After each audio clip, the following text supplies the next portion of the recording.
നമ്മൾ കണ്ടതാണ്. കേരളത്തിൽ വളരെ ചുരുക്കം വെടിവെപ്പുകൾ നടന്നിട്ടുള്ളൂ. നമ്മൾ ഈ മുത്തങ്ങ എന്ന് പറയുമ്പോൾ നമുക്ക് മറ്റു വെടിവെപ്പുകളെ കുറിച്ച് ആലോചിച്ചാൽ ഭീമാപ്പള്ളി കൂത്തുറമ്പ് വെടിവെപ്പിനാണ്, ചീമയിൽ ഉണ്ടായിരുന്ന പച്ചയ്ക്ക് മനുഷ്യരെ കത്തിച്ച് പറഞ്ഞ വിഷയങ്ങൾ ആലോചിക്കാം. ചന്ദ്രൻതോപ്പ് വളരെ ചുരുക്കം വെടിവെപ്പുകൾ. ഇതിലൊക്കെ ഉള്ളിൽ ഒരാളുടെ അല്ലെങ്കിൽ ഒരു വ്യക്തി എന്ന നിലക്ക് അയാളുടേതായിട്ടുള്ള ഈഗോ വർക്കൗട്ട് ആയിട്ടുണ്ട്. അതിന്റെ ചരിത്രം പരിശോധിച്ചാൽ മനസ്സിലാവും. ഒരു രാഷ്ട്രീയ സിനിമയ്ക്ക് അപ്പുറം പല രാഷ്ട്രീയ സിനിമകൾ വന്നുപോയിട്ട് എത്ര സംഭവങ്ങൾ വന്നിട്ടുണ്ട്. പക്ഷേ ഇതുമായി കണക്ട് ചെയ്ത് വന്നിരിക്കുന്ന സിനിമകൾ, ഈ വെടിവെപ്പ് കേസുമായി ബന്ധപ്പെട്ട് വന്നിരിക്കുന്ന സിനിമ വളരെ ചുരുക്കമാണ് അല്ലേ. അവസാനം വന്ന ഫഹദിൻ്റെ ഒരു സിനിമയാണെന്ന് എനിക്ക്, ഭീമാപ്പള്ളി വെടിവെപ്പ് കേസ്, അല്ലേ, ആ സംഭവമാണ്. അത്തരം ഒരു സിനിമകൾ നമുക്ക് വലിയ വൈഡായിട്ട് വേണം ചിത്രീകരിക്കാൻ. എനിക്ക് ഈ സിനിമയെ കാണുന്നത് അത്രയും വൈഡ് ക്രൗഡ് വേണം, അത്തരം ഒരു ലൊക്കേഷനിൽ സെറ്റ് ഇടേണ്ടതായി വരും. അതൊക്കെ എത്രമാത്രം ഉണ്ടായിരുന്നു? അല്ല, ഞാൻ പറഞ്ഞതാണ്, ഒരു ഡയറക്ടർ ചെയറിൽ ഇരുന്നിട്ട് അവിടെ സെറ്റ് വരട്ടെ എന്ന് പറഞ്ഞാൽ വരില്ല. അപ്പം ഇപ്പം ഷമീർ ആയാലും ടെക്നിക്കൽ സൈഡ് ഞാൻ പറയാം, ഷമീർ ആയാലും ബാവൊക്കെയാണ് ആർട്ട് ചെയ്യുന്നത്, വെരി സീനിയർ ഡയറക്ടറാണ്.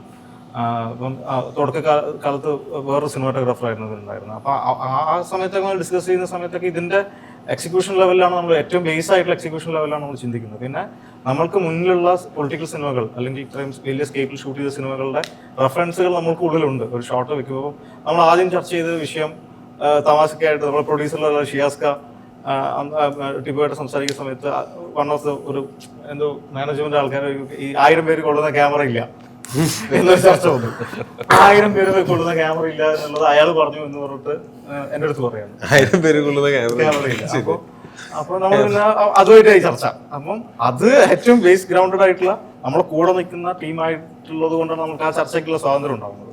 1000 പേരെ കൊള്ളിച്ചിട്ടുള്ള 1001 പേരെ വെച്ച് നമ്മൾ ഷൂട്ട് ചെയ്തിട്ടുണ്ടായിരുന്നു. എന്നിട്ടും ആൾക്കാർ ബാക്കി എന്നിട്ട് കുറച്ച് സി ചെയ്യേണ്ടി വന്നു. അപ്പോ അത്തരത്തിലുള്ള സ്റ്റഡി മെറ്റീരിയൽ എന്ന് പറഞ്ഞാൽ എന്നെ സംബന്ധിച്ച് അതായിരുന്നു എന്റെ സ്റ്റഡി മെറ്റീരിയൽ. പൊളിറ്റിക്കൽ സാധ്യതകൾ എന്റെ ഉള്ളിലുള്ളത് കൊണ്ട് തന്നെ, ആ ഒരു അഹങ്കാരത്തോടുകൂടി പറയുന്നില്ല, ആ കഥയ്ക്ക് വേണ്ട സാധനങ്ങൾ പിന്നെ അബിൻ ബാക്കപ്പ് ചെയ്യാനുണ്ട്, മറ്റ് സുഹൃത്തുക്കൾ പൊളിറ്റിക്കൽ ധാരാളം സുഹൃത്തുക്കളുണ്ട്.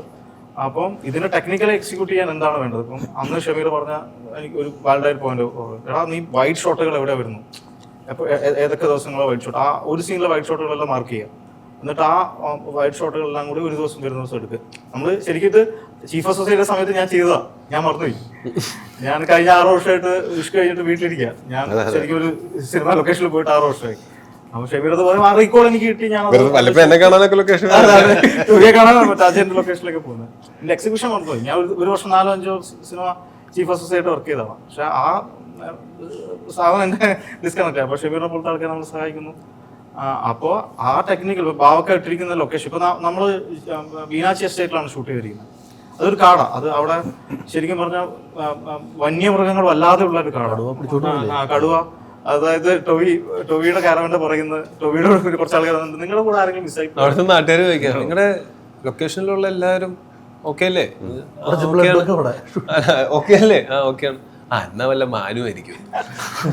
ചോരക്കുളമാണ് അതിന്റെ പുറകില്. അപ്പം അത് മാനെ പിടിച്ചോണ്ട് പോയതാ.